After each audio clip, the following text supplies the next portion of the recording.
ሰላም የሚባራ ፕሮፐርቲ ቤተሰቦች እንዴት ናችሁ? በዛሬው ፕሮግራማችን ከኮምፓውንዳችን እየገነባናቸው ካሉት ቀድመን በፌዝ 1 ፕሮጀክት ከምናስረክባቸው ኤርታሌ ኤ እና ኤርታሌ ቢ ብሎኮች ውስጥ ባለ ሁለት መኝታውን መርጠን የውስጥ ፓርቲሽኑ ምን አይነት እንደሆነ የቤቱ ይዞታ ምን እንደሚመስል በደንብ እናየዋለን። እስከ ፕሮግራሙ ፍጻሜ ይከታተሉ።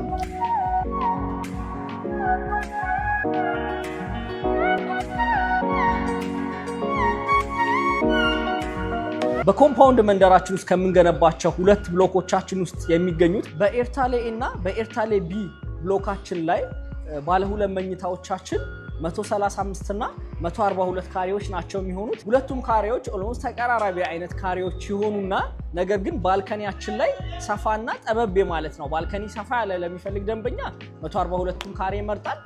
ባልከኒ ቢኖረው ትንሽ ደግሞ ጠበብ የሚለው ደግሞ 135 ካሬውን ይመርጣል። ከባለ ሁለት መኝታ ቤታችሁ ውስጥ ሆናችሁ ከሳሎናችሁ ከሁለቱ መኝታ ቤቶች ሆናችሁ የምታዩቸው ቪዎች በጣም የሚያምሩ ነው የሚሆኑት።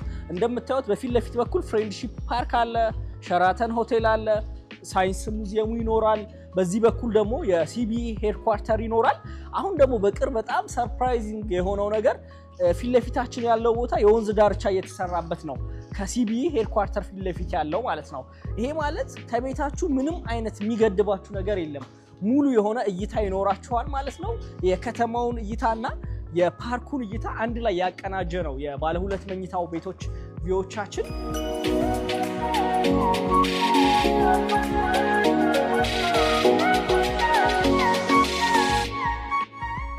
ወደ ውስጥ እየገባን ደግሞ የቤቶቹን ይዘት ምን እንደሚመስል እናያለን።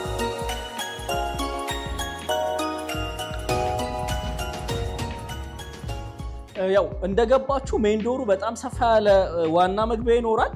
ቀጥታ ወደ ቤት ከመግባታችሁ በፊት እንደ ትራንዚሽን የተወሰነ የሎቢ ኤሪያ ይኖረዋል። ከውጭ የሚገባ ሰው ቀጥታ ሳሎን ከማየቱ በፊት የተወሰነ የሎቢ ኤሪያ ይኖረዋል። በግራችሁ በኩል ደግሞ የኪችን ኤሪያ ነው። እንደምታዩት ሰፋ ያለ ኪችን ነው፣ ኦፕን ኪችን ነው። ነገር ግን እንደ ደንበኛው ምርጫ ክሎዝድ ኪችንም መሆን ይችላል። በዚህኛው ሳይድ ይሄ የዳይኒንግ ኤሪያ ላይ ነን ያለ ነው። ከዳይኒንጉ ደግሞ አለፍ እንዳለን ይሄ ሳሎን የሶፋ እንደዚህ የሚቀመጡባቸው ስፍራዎች ሰፋ ያለ ስፍራ ነው። በጣም ሰፋ ያለ ሳሎን ነው። ካለው የካሬ አንጻር ትልቅ የሚባል ሳሎን ነው። ወጥ የሆነ አይነት ነው። ይሄ የኪችን ዳይኒንግ ሊቪንግ ብሎ ወጥ የሆነ አይነት ይሆንና ለምሳሌ እዛ ጋር ምግብ እየሰራን ሙሉ የቤታችንን እይታ ማግኘት እንችላለን። እንግዲህ እንደምታዩት በጣም የኛ ቤት ቅድምም እያብራራሁላችሁ ነበር። የባለ ሁለት መኝታው ቤቶች በጣም ውብ የሆነው ነገር ፉል የሆነ ግላስድ ነው የሚሆነው። እንግዲህ ፍሬንች ዶር ነው የሚሆነው። በፊት ለፊት በኩል ደግሞ ምንም እይታችሁን የሚገድብ ነገር አይኖርም። ባልከኒው ግላስድ ነው የሚሆነው። ሰፋ ያለ ባልከኒ አለ። ወደ ሜትር ከ50 አካባቢ ባልከኒ ይኖረዋል። ምናልባት አንዳንዴ ቡና ሻይ ለማለትም የግዴታ የሳሎኑ ስፍራ ብቻ ሳይሆን ባልከኒያችንን መጠቀም እንችላለን።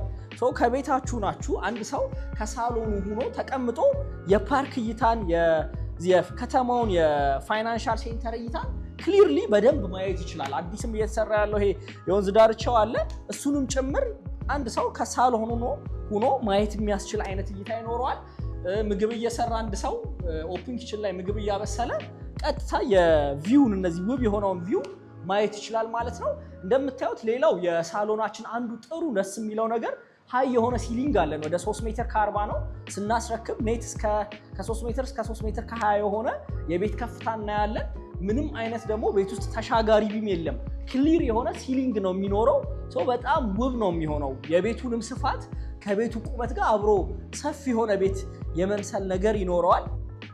ምናልባት ያው ስታዩት ቀረጻ ላይ የቤቱ ስፋት ትንሽ ያው ጨለማም ስለሆነ ግንባታም ላይ ያለ ስለሆነ በደንብ ያለውን ስፋት ላናየው እንችላለን። ነገር ግን በጣም ሰፊ ነው። አሁን ይሄ የምናየው ለምሳሌ ኮሊደር ሜትር ከ20 ነው። ብዙ ጊዜ የተለመደው 1 ሜትር 90 ሳንቲም እንደዛ አካባቢ ኮሊደሮች አሉ።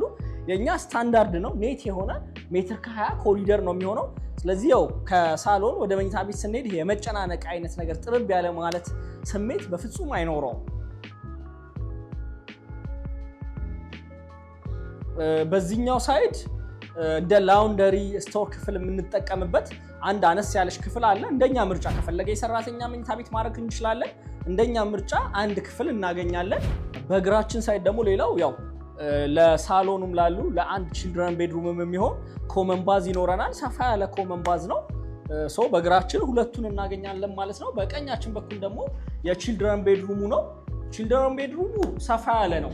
እንግዲህ በደንብ 2-3 ልጅ ማስተኛት የሚችል ነው። የእነሱም ደስ የሚለው ቪዋቸው ተመሳሳይ ልክ እንደ ሳሎኑና እንደ ማስተር ቤድሩሙ የፓርክ እይታና የሲቢኢ ሄድኳርተርን ውብ እይታ በደንብ ያያሉ። ሲሊንግ ሃይቱ ሃይ ነው። ያው ልጆች በደንብ 2-3 ልጅ እንኳን ቢኖር ማስቀመጥ የሚችል እዚህ ጊዜያቸው እንዲያሳልፉ፣ እንዲያጠኑ፣ እንዲተኙ የሚያስችል ሰፋ ያለ መኝታ ቤት ይኖራል። ማስተር ቤድሩሞችንን ስናይ እንግዲህ እንደገባን በጣም ሰፊ የሆነ ማስተር ቤድሩም ነው የሚሆነው። አጠቃላይ ወደ 22 ካሬ አካባቢ ነው። በጣም ትልቅ ነው። እንግዲህ ለባለ 2 መኝታ 22 ካሬ በጣም ሰፊ የሆነ መኝታ ቤት ነው የሚሆነው ማለት ነው። ያው ልክ በተመሳሳይ መልኩ እንደ ሳሎኑም እንደ ቺልድረን ቤድሩሙ ፉል ባልከኒ ይኖረናል። ፍሬንች ዶር ነው የሚሆነው። ሙሉ የሆነ የብርሃን እይታ ይኖረዋል። ቪውም ልክ በተመሳሳይ መልኩ የፍሬንድሺፕ ፓርክን የሲቢኢ ሄድኳርተርን ከመኝታ ቤታችን ላይ ክሊርሊ በደንብ ነው የምናየው። ያው ሰፋ ያለ ባልከኒ ወደ ሜትር ከ50 የሆነ ባልከኒ ይኖረዋል። ያው እዚህ የምናገኘው ስፍራ እንግዲህ ኪንግ ሳይዝ ቤድ እንኳን ቢኖር በደንብ መቀመጥ ይችላል። በስታንዳርድ ደረጃ 2 ሜትር በሜትር ከ80 ነው። ሜትር ከ80 2 ሜትር ተዘርግቶ ወደ ሜትር ከ20 አካባቢ ኮሊደር ሰርኩሌሽን ቦታ ይተርፈናል ማለት ነው። ጥሩ እንቅልፍ እንግዲህ ልንተኛበት የሚያስችል ነው ማለት ነው። በዚህ በኩል ያለው ስፍራ ደግሞ የወኪንግ ክሎዜት ኤሪያው ነው የሚሆነው። ወኪንግ ክሎዜት በዚህ በኩል ያለው ኤሪያ ያው ይዘጋል። እኛ ጋር ያሉ ባዝሩሞች ለየት የሚያደርጋቸው ነገር ምንድነው? ኢንኬዝ እንኳን ብልሽት ቢኖር ኢንስታሌሽናቸው እዛው ቤት ላይ ነው የሚያልቀው። ጎረቤት ላይ ያለ ፍሎር ወይ ታች ያለ ፍሎር ላይ የምንገባው ነገር የለም። እነሱ በዚህ በኩል የሚያልፉ ስለሆኑ ሁሉም ነገር ፊክስ የሚደረገው እዛው ቤት ላይ ሆነን ነው ማለት ነው። ምንም ይሄ የጎረቤት የተበላሸ ነገር የባዝሩም እነዚህ ነገሮች ብልሽት ቢኖር እዛው ላይ ፊክስ መደረግ ይችላል። ይሄ በጣም አንዱ አድቫንቴጅ ነው። ሰፋ ያለ ባዝ ይኖረናል። በዚህ በኩል ደግሞ ወኪንግ ክሎዜት ኤሪያው ነው የሚሆነው። ወኪንግ ክሎዜቱ ኦልሞስት ወደ 4 ካሬ አካባቢ ነው። የመኝታ ስፍራው ደግሞ ወደ 18 ካሬ አካባቢ ነው። ብዙ ደንበኞችም ያው ይሄን ቤት ከጎበኙ በኋላ የሚሉን በጣም ማስተር ቤድሩሙን በተለይ በጣም ነው የሚወዱት። ሳሎኑን ማስተር ቤድሩሙን በጣም ነው የሚወዱት። ሰፋ ያለ ነው፣ ለቀቅ ያለ ነው የሚሆነው። ከቤቱ ከፍታም ጋር ተደምሮ ደግሞ የቤታችንን እይታ ሲጠናቀቅ በጣም ውብ እንዲሆን የሚያምር እንዲሆን ያደርገዋል። ሁለቱም መኝታ ቤት ማስተር ቤድሩምም ቺልድረን ቤድሩምም ሳሎኑም የሚያገናኛቸው ፉል ባልከኒ አለ። ሰፋ ያለ ነው፣ ሜትር ከ50 ነው። ምናልባት እንደው ፕሮግራም እንኳን ቢኖረን ብዙ ሰው ሊያስተናግድ የሚችል አይነት ነው።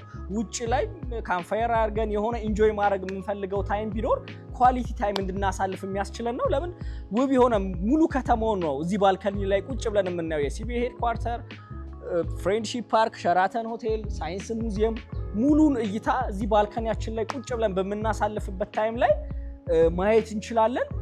ሌላው ያው በዚህኛው ሳይድ በባልከኒያችን ሳይድ ምንም አይነት 2 ኮርስ ነው አሁን የወጣ ነው። ከዚህ በኋላ ያለው አልሙኒየም ተደርጎ ግላስ ነው የሚሆነው። ለምን ይሄ ከሳሎን ላይ ከመኝታ ቤት ላይ ሆነን የምናየውን እይታ እንዳይገድብ በደንብ ክሊር የሆነ እይታ እንዲኖረን ማለት ነው። ያው በሮቹ ፍሬንች ዶር ናቸው፣ ሰፋፊ ናቸው። 4 ሜትር 3 ሜትር ሰፋፊ የሆኑ በሮች ናቸው የሚሆኑት። ሙሉ ለሙሉ ግላስ ነው የሚሆኑት። ባልከኒውም ደግሞ በተመሳሳይ መልኩ 2 ኮርስ ብቻ ወጥተን ግላስ ነው የሚሆነው። ምንም እይታችንን ከመኝታ ቤትም ሆነን ከሳሎንም ሆነን እይታችንን ምንም የሚገድብ ነገር አይኖርም። በዛሬው ፕሮግራማችን ከፍሬንድሺፕ ፓርክ ፊት ለፊት በሚገኘው ወደ 35,000 ካሬ ላይ ባረፈው ኮምፓውንድ መንደራችን ውስጥ ቅድሚያ በገነባናቸው 2 ብሎኮች ላይ የሚኖሩንን የባለ 2 መኝታ አማራጮች የ135 እና የ142 ካሬ አማራጮችን ምን አይነት ውስጣዊ ይዘት እንዳላቸው በተወሰነ መልኩ አይተናል። አጠቃላይ ስለ ኮምፓውንዳችን ምን አይነት ፋሲሊቲ ያለው፣ በምን አይነት ኳሊቲ ነው የምንገነባው፣ ምን አይነት ነገር አለው የሚለውን ያላያችሁ ከዚህ በፊት ያላወቃችሁ ደንበኞች ደግሞ ከዚህ በፊት የሰራኋቸው ቪዲዮዎች አሉ። ወደ ኋላ መለስ ብላችሁ ማየት ትችላላችሁ። ተጨማሪ ዝርዝር መረጃዎችን ለማግኘት ስለ ዋጋው አጠቃላይ ያለው ኢንፎርሜሽኖችን ለማግኘት የቢሮ የሳይት ቀጠሮ ለመያዝ ከስር ባለው ስልክ ቁጥር ይደውሉልን። እናመሰግናለን።